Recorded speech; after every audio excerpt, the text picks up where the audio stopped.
In today's video, I'm going to teach you how to effortlessly navigate and share your boards on Miro, the visual workspace for innovation. Miro is an amazing tool that allows teams to collaborate visually and more creatively than ever before. Let's dive in and walk through the process, step by step. To begin, open your preferred web browser and head over to the Miro website.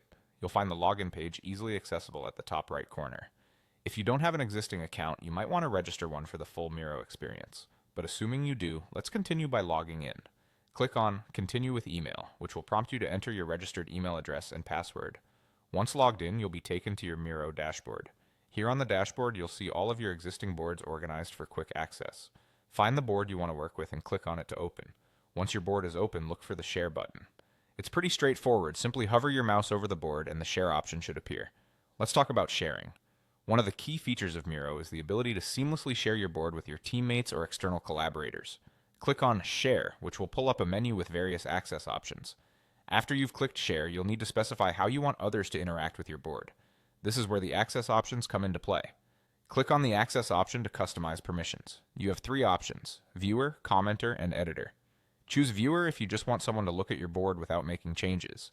If you want your collaborators to provide feedback without altering any content, go for Commenter. For full collaborative functionality where they can edit the board like any other team member, select Editor.